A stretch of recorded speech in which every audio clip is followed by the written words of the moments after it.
Evening Troopers. I'm fat, but at least I haven't got to take a wall outfit to get me to the ambulance. Yet. We all like a bargain.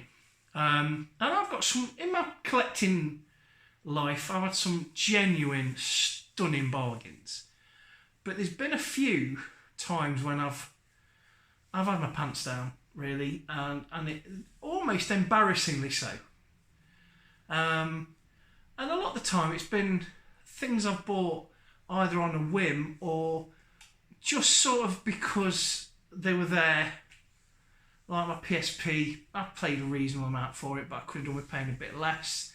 A Game Boy I paid probably a bit more than I should have done and ended up selling it for a little bit too less than I should have done. But they're all sort of, it's a couple of quid either way. But there's a couple of things I've got that, even though I only paid over the odds a little bit for, I'm still sort of mad at myself for. So this is still a positive video. This is AB, always be positive. Yeah, ABP, always be positive. No soy man, none of that. It's all testosterone grin, right? But there's a couple of things there's 3 things I bought that I shouldn't have bought and I overpaid for. And then there's one thing that's like an honourable mention that I didn't pay a lot of money for, but I've never been able to do anything with. And it's just getting in the way, and I think I might have to donate it somewhere. But anyway, we'll get to that in a minute. So, first item that I overpaid for is my lightsaber. I paid like 20 quid for this almost a year ago to the day. With 25, it was a lot. And it's a nice enough lightsaber, and it lights up and it's that, but it's battered. And it's tatty and it's tired. And really, I just saw it, I want that, that's wicked, I have it, it's money, yeah. And then I just got home and I was like, actually it's quite tatty, isn't it? It's a 2010, so it's not the original expensive Toys R Us ones. It might be. It's plastic, but it's nice plastic. I know the really expensive ones have got rubber, haven't they?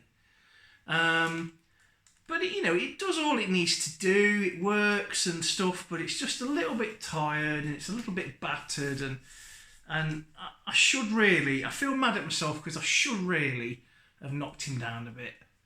But he was a nice guy.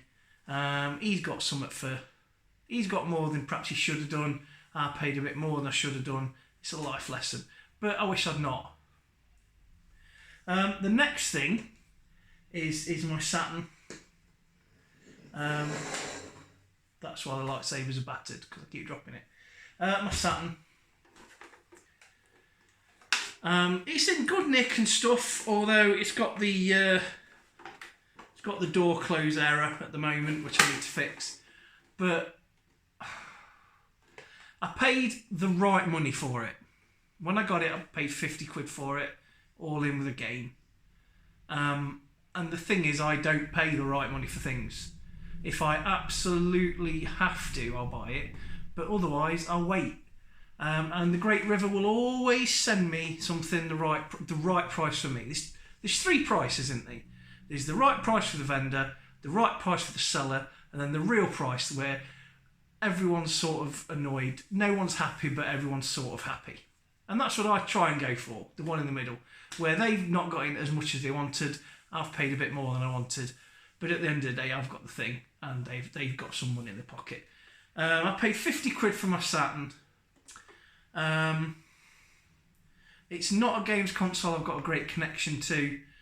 It's very rare it comes out to play. It's more of a shelf piece at the moment. So yeah, I do regret buying my Saturn, and I wish I'd probably not. And if I could quantum leap back in time, I'd say, mate, don't even buy it, because I talked funny a year ago. So yeah, that's it really. It is a regret. And then the last thing I overpaid for is my sword. Excuse me a second. Got nits.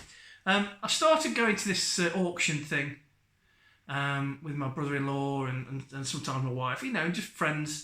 And it's a great auction. It's just rough as hell, and you never know what you're going to get. One week there was a couple of cowboy pistols, and sometimes you can see a cowboy pistol up there. And I've had a few other bits, a diver's knife. When do I need a diver's knife? I'll tell you what, if a shark ever comes at me, I'll show that fishy swine. I'll have his eyes out. But yeah, I bought this. I like it. It's a Kill Bill replica thing, more or less.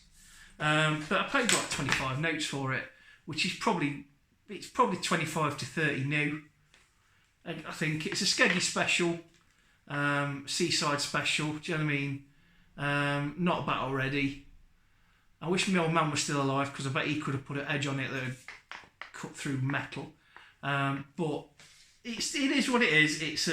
It's a decorative bit of cutlery, shaped like a ninja sword.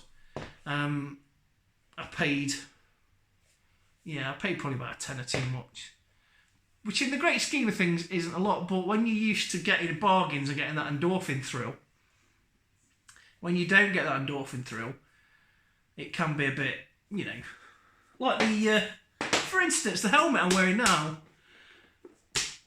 One way of looking at it, I paid 40 quid for it, but actually I didn't, because I swapped it. There's like a really cool junk shop, collectible shop at Bardales Island near Nottingham on the A52. It's called Different Something. It is amazing. It's got all kinds of militaria, toys, games, retro stuff. Brilliant. Anyway, so I've got this helmet there, but I took a load of stuff, and he said, "Oh, it's like 30 quid." I said, "Oh, what about if I swap it for that helmet, which is up for 40? He says, "Yeah, we'll have that." And it's not as I've said before, it is a genuine M1 helmet, but it's not a genuine World War II one. It's a very early 80s Dutch Army pattern of the M1 helmet that's been made up to look like a World War II Army Rangers helmet. So that's a good bargain, because I think the stuff I traded in I wasn't really interested in. But the other three, I wouldn't say they keep me up at night, but when I look at them, I do always think to my head, "Oh, I overpaid for that." Like my snack helmet. I don't know if you saw my snack helmet the other day. I paid 50 quid for that, because they're rare as rocking horse poo in this country. Well, they were when I got it. Somebody's now going to go, "Oh yeah, you can get B&M for 8 quid. No, at the time you could only import them from America, and they cost quite a lot. So yeah, I'd class that as paying too much, but there is a certain rarity to that, and it was brand new when I got it as well. So maybe, but the final thing I want to talk about, something that I bought, and I paid the right price for it actually, but I wish I'd never bought it, because it's been an absolute chain around my tubby neck, because I've never found anywhere to put it, and that is this. It's like a yard long. Yeah, it's almost exactly a yard, bit more than 3 feet long. Atari sign. It's really nice. It's not original. It's printed. I think a guy just got a printer that does it or whatever, and he'd done all kinds of stuff. And this is really nice, but it's never looked right on a wall. It's never looked right above something. It's too long. It's either too long or too short, depending on where I want to put it. Mm-hmm. And it's just it is what it is, but it's like an albatross, because I've never been able to find anywhere. Should walk around with it like that. Oh, can I balance it? That's a lot harder than it looks. Yeah, you see, I'll start doing videos like this from now on. That's cool, right? And that was only a £5. I got that from Collectabilia in Leeds. I don't know whether any of you go to that, but there's like a show quite regular in Leeds at the Marriott Hotel for toys, games, 80 stuff, game stuff. And I got that from there. So if you fancy something like this, it's staying, isn't it? I recommend you go. If you Google Collectabilia Leeds, you'll find the details there. And the other shop I mentioned is Different Something on the A52 near Bardales Island. They've got a website as well. So yeah, if you enjoyed this video, subscribe, like. If you've subscribed already, hit the bell. Not me, the bell. And I'll be back tomorrow night with a Monday night quickie, because sometimes they can be quite fun. Right, anyway, thanks for watching. As I said, like, subscribe, hit the bell, and I'll catch you up with a new video soon.